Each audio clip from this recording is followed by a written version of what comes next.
안녕하세요. 자, 오늘은 클라우드 코드라는 새로운 AI 도구가 소프트웨어 개발 환경을 정말 어떻게 바꾸고 있는지, 또 이런 변화 속에서 우리 엔지니어들은 어떤 길을 가야 할지 좀 깊게 얘기 나눠보려고 합니다. 네, 센티오라는 필명을 쓰시는 분이 공유한 글이 있거든요.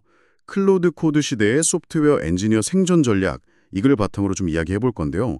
이게 단순히 코딩 능력의 미래뿐만 아니라 엔지니어였던 새로운 가치에 대해서도 흥미로운 관점을 제시하더라고요. 맞습니다.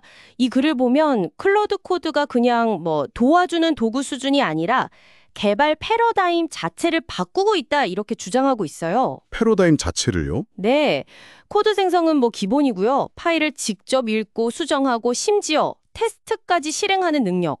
이걸 글쓴이는 자율주행 능력이라고 표현했죠. 자율주행? 네, AI가 코드 짜는 걸 넘어서 파일 수정 테스트까지 알아서 하는 거죠. 거기에다가 또 정행 요금제, 이게 심리적인 부담을 확 줄여주니까요. 그렇죠. 부담 없이 막 써볼 수 있으니까. 네, 그래서 더 큰 변화를 만들고 있다, 이렇게 분석합니다. 아마 지금 개발하시는 분들 방식에도 영향을 줄 수 있는 그런 중요한 변화일 겁니다. 자율주행이라는 비유가 진짜 확 와닿네요. 목적지만 딱 알려주면 상당 부분이 얘가 알아서 처리한다, 이런 거잖아요. 그렇죠. 글쓴이 경험담이 진짜 놀라웠어요. 실제로 개발 중이던 소프트웨어의 데이터베이스를 MySQL에서 포스트그레스QL로 바꾸는 거 있잖아요. 네네, 마이그레이션 작업. 네, 그걸 클라우드 코드 시켜서 하루 만에 끝냈다는 거예요. 빌드랑 테스트까지 다 완료해서요. 하루 만에요? 와. 그래서 이런 강력한 능력 때문에 이제 단순히 코드를 그냥 막 많이 빨리 짜는 거, 그런 구현 스킬 자체의 가치는 좀 떨어질 수 있겠다, 이렇게 경고하더라고요. 어떻게 보세요? 아주 중요한 지적인 것 같아요. 예전에는 복잡한 아키텍처를 딱 받아서 그걸 코드로 잘 구현해내는 능력이 되게 중요했잖아요. 그렇죠. 그게 실력이었죠. 네. 그런데 이제는 잘 설계된 구조 안에서 반복적으로 짜야 하는 코드들, 이런 건 AI가 훨씬 효율적으로 할 수 있게 됐다는 거죠. 그래서 글쓴이는 적절한 아키텍처 위에서 코드를 양산해온 엔지니어, 이런 역할을 좀 위협받고 있다, 이렇게 말해요. 그럴 수 있겠네요. 하지만 이게 끝이 아니라는 거예요. 오히려 새로운 경쟁의 축이 열렸다, 이렇게 보고 있습니다. 그게 바로 포지셔닝 전략이죠. 포지셔닝 전략. 이게 핵심이군요. 그러니까 다들 AI 배워야 한다, 이런 단순한 답이 아니라 내가 어떤 위치에서 어떤 강점으로 가치를 발휘할 거냐, 이걸 명확히 하라는 거네요. 정확합니다. 그래서는 구체적으로 한 5가지 생존 패턴을 제시하던데요. AI한테 지시를 잘 내리는 AI 디렉터, 네, 디렉터 역할. 그리고 시스템 전체 설계를 맡는 아키텍터 특화형, 또 특정 산업, 도메인 지식이랑 기술을 결합하는 도메인 전문가형, 도메인 지식 중요하죠. 그리고 AI가 아직 좀 하기 어려운 영역을 파고드는 AI 회피형, 마지막으로 기술로 직접 비즈니스 가치를 만드는 비즈니스 통합형, 이렇게 5가지요. 흥미로운 분류인 것 같아요. 네, 그렇죠. 근데 이게 딱 하나만 선택한다기보다는 좀 섞일 수도 있겠죠. 그렇겠네요. 그리고 반대로 좀 피해야 할 포지션도 명확히 이야기합니다. 뭐든지 다 구현할 수 있습니다. 이런 식의 범용적인 구현자. 약간 제너럴리스트 같은. 네, 이런 경우는 AI랑 직접 경쟁하게 될 가능성이 높다는 거죠. 또 특정 기술 스택에만 너무 의존하는 전문가, 이것도 변화에 좀 취약할 수 있고요. 그리고 그냥 형식적으로 코드 리뷰만 하는 역할, 이것도 AI가 대체하기 쉬워진다고 경고해요. 잠깐만요. 코드 리뷰는 중요하지 않나요?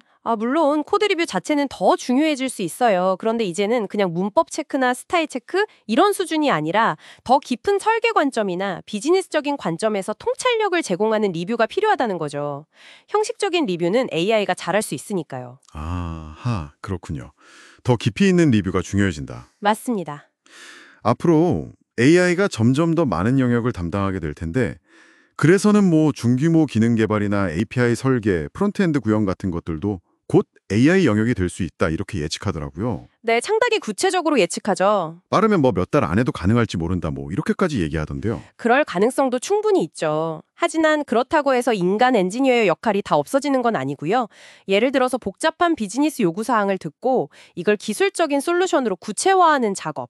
그건 진짜 어렵죠. 네, 그리고 계속 발전하는 걸 고려해서 시스템 전체를 설계하고 또 아주 중요한 시스템을 안정적으로 운영하고 또 좋은 팀 문화를 만들고 여러 이해관계자들과 소통하는 거. 이런 영역들은 여전히 인간의 고유한 역량이 아주 중요하게 남을 거라고 보고 있습니다. 그렇군요. 확실히 사람만이 할 수 있는 영역들이 있네요. 그럼요. 그래서 이 글쓴이는 지금 당장 세 가지 행동을 시작하라고 제안합니다. 세 가지요? 네. 뭘까요? 첫째, 클로드 코드를 직접 한번 써보라는 겁니다. 써보면서 그 가능성이 어디까지고 또 한계는 뭔지 명확히 파악하라는 거죠. 특히 정액제니까 그 심리적 장벽 없이 시도 횟수를 막 늘려보는 게 중요하다고 강조해요. 아, 직접 부딪혀봐라. 네. 둘째는 아까 말씀드린 그 5가지 패턴 있잖아요. 그걸 참고해서 자기 자신의 포지션을 명확하게 정하라는 겁니다. 어중간하게 있으면 경쟁력을 갖기 어려우니까요. 나의 길을 정해라. 그렇죠. 마지막으로는 그렇게 선택한 포지션에서 AI가 대체할 수 없는 가치, 예를 들면 뭐 깊이 있는 도메인 지식이라던가 비즈니스 이해력 아니면 소통 능력 같은 거요. 이런 것들을 의식적으로 계속 갈고 닦으라는 겁니다. 변화를 그냥 두려워만 할 게 아니라 적극적으로 활용하는 자세가 중요해 보이네요. 네, 핵심은 그거죠. 결국 현대 엔지니어에게 요구되는 가치는 단순히 코드를 짜는 게 아니라 기술을 사용해서 문제를 해결하는 것이고, 클라우드 코드는 이 목표를 달성하기 위한 아주 강력한 무기가 될 수 있다. 이런 메시지 같아요. 맞습니다. 도구로 잘 활용해야죠. 자, 그래서 이제 중요한 질문은 우리에게 던져진 것 같습니다. 여러분은 이 강력한 무기, 클라우드 코드를 어떻게 활용하시겠습니까? 혹은 이 무기가 아닌 여러분만의 어떤 가치를 내세우기 위해서 자신을 어떻게 포지셔닝 하시겠습니까? 이 질문을 한번 곱씹어 보시면 좋겠습니다.